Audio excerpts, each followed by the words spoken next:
Hello दोस्तों, आप सब कैसे हैं। मैं आशा करता हूँ आप सब कोई अच्छे हैं और अपने घरों पे सेफ़ है। तो आज का इंट्रो थोड़ा बड़ा होने वाला है क्योंकि ये मेरा पहला वीडियो है यूट्यूब पे। तो मैं अपने चैनल पे यूजुअली 2 टॉपिक्स को कवर करने वाला हूँ। जो मेरा पहला टॉपिक रहेगा वो रहेगा fitness related to basic science और दूसरा टॉपिक रहेगा टेक्नोलॉजिकल फैक्ट्स को लेके, एवरीडे स्टफ्स लेके। तो अगर आप इसी तरीके की वीडियोस देखना चाहते हैं तो मेरे चैनल को ज़रूर से सब्सक्राइब कर लीजिए और चलिए अपने वीडियोस को स्टार्ट करते हैं। तो जैसे कि आज हमारा पहला वीडियो है तो हमारा पहला टॉपिक होने वाला है fitness related to basic science. और आज मैं आपके साथ डिस्कस करने वाला हूँ एक बहुत ही इंपॉर्टेंट टॉपिक जिसका नाम है मसल मेमोरी। तो ये मसल मेमोरी होता क्या चीज़ है? देखिए, ऋतिक रोशन जो थे या फिर आमिर खान जो थे, ये दोनों पहले ही अपना बॉडी को ट्रांसफॉर्म कर चुके थे। उसके बाद इन्होंने कुछ अपने रोल्स के लिए फैट गेन किया था या फिर आउट ऑफ वर्कआउट रहे।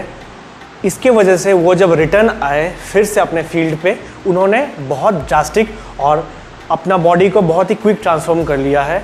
इसका एक ही रीज़न है, मसल मेमोरी।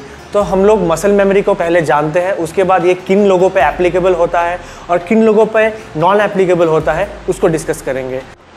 तो मसल मेमोरी मैं आपको समझाने जा रहा हूँ एक छोटे से एग्जाम्पल को स्टार्ट करके। तो आप समझ लीजिए ये आपका एक स्कूल है, ठीक है, ये एक स्कूल है। इसको आप मान लीजिए आपके बॉडी के मसल, ठीक है। स्कूल के अंदर क्या होते हैं? छोटे छोटे क्लासरूम्स होते हैं, राइट। हम लोग ड्रॉ कर लेते हैं छोटे छोटे क्लासरूम्स। ये क्या है? क्लासरूम्स है। इसको आप कंसिडर कर लीजिए muscle fibre, muscle fibres, right.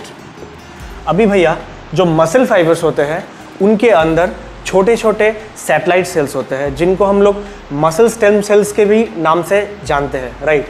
अभी ये आपका एक मसल फाइबर सेल है, ठीक है। इसके अंदर छोटे छोटे बहुत सारे मसल स्टेम सेल्स या फिर सैटेलाइट सेल्स है। अभी जब आप वर्कआउट करते हैं या फिर आपके बॉडी को किसी स्ट्रेस में डालते हैं, वर्कआउट हो गया आपका, कुछ एथलेटिक्स हो गया, स्पोर्ट्स हो गया, स्विमिंग हो गया, वगैरह वगैरह, कुछ भी हो गया, कुछ भी हार्ड वर्क आप करते हैं, तो आपके जो सैटेलाइट सेल्स है वो एक मायोन्यूक्लियाई जनरेट करता है। तो अब देख लीजिए, आप वर्कआउट कर रहे हैं तो आपके मसल फाइबर्स के अंदर मायोन्यूक्लियाई, छोटे छोटे मायोन्यूक्लियाई जनरेट हो रहे हैं, ठीक है। अभी यही मायोन्यूक्लियाई जो है आपके इस मसल फाइबर को बड़ा होने में हेल्प करता है, ठीक है।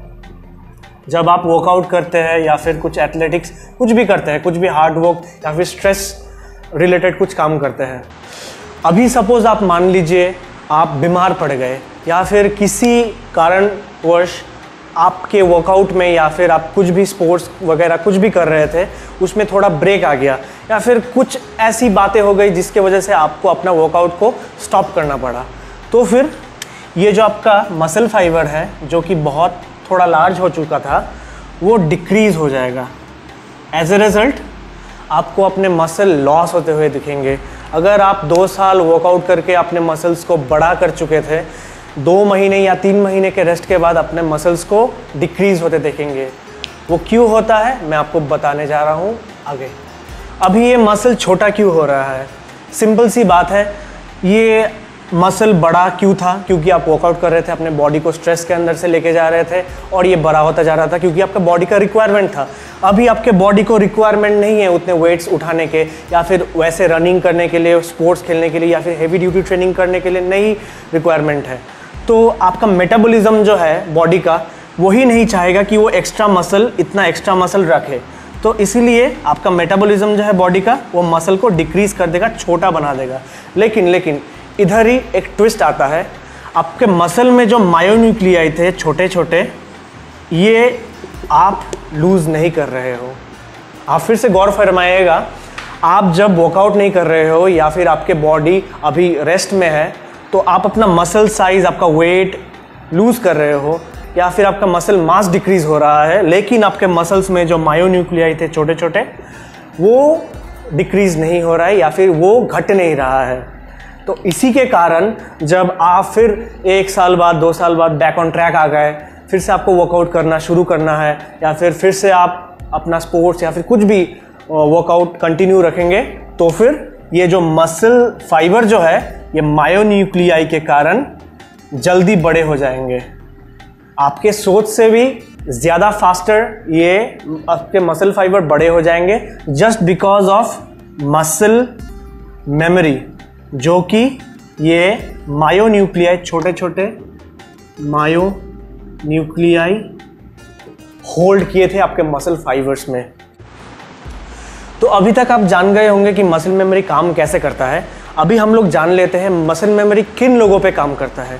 तो यहाँ पे आप कंसिडर कर लीजिए फर्स्ट कैटेगरी ऑफ पीपल जो कि पहले वर्कआउट करते थे या फिर पहले वर्कआउट किए थे, और दूसरा कैटेगरी जो अभी अभी वर्कआउट शुरू कर रहे हैं करना या फिर बिगिनर स्टेज पे है।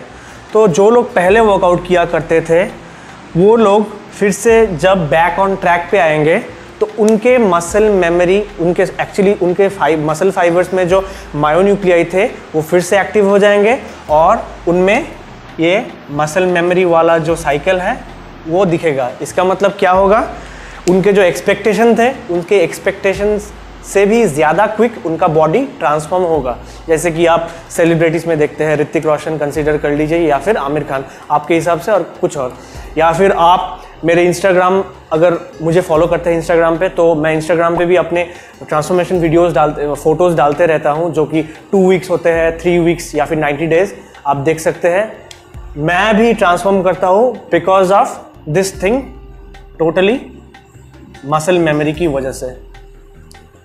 तो अगर आप इन लोगों में से है तो it's time to work out and make your muscle fibre even more stronger by creating more and more myonuclei. और अगर आप इन लोगों में से है then you are lucky enough, so work out, और या फिर आ जाइए अपने बैक ऑन ट्रैक पे जितना फास्ट एज पॉसिबल है। तो अभी तक आप जान गए होंगे कि मसल मेमोरी क्या है और ये किन लोगों पे एप्लीकेबल है या किन लोगों पे एप्लीकेबल नहीं है। अभी इस टॉपिक से दो इम्पॉर्टेंट क्वेश्चन राइज होता है कि ये मसल लॉस क्या बहुत फ्रीक्वेंट होता है वर्कआउट छोड़ने के बाद या फिर कोई एक्सरसाइज छोड़ने के बाद, या ये मसल फाइबर्स के अंदर जो छोटे छोटे मायोन्यूक्लियाई है इनका लाइफ स्पैन, ये कितने दिन तक आपके मसल फाइबर्स पे रह सकते हैं। तो बहुत ही सिंपल सा क्वेश्चन है। ये जो आपके छोटे छोटे मायोन्यूक्लियाइज हैं, स्टडीज़ कहती है कि इनका लाइफ स्पैन 15 साल या फिर फॉरएवर होता है कई केसों में। तो फिर इस टॉपिक को लेकर आपको चिंता करने की बिल्कुल ही ज़रूरत नहीं है। आप वर्कआउट करिए, धीरे धीरे अपने मसल को और मैच्योर कीजिए, और उसके बाद आपकी मर्ज़ी, आप वर्कआउट छोड़े फिर से बैक ऑन ट्रैक पे आ जाए। मैं तो ऑब्वियसली बोलूँगा वर्कआउट कीजिए, क्योंकि मैं मानता हूँ 24 घंटों में से 1 घंटा आप अपने हेल्थ के लिए निकाल ही सकते हैं।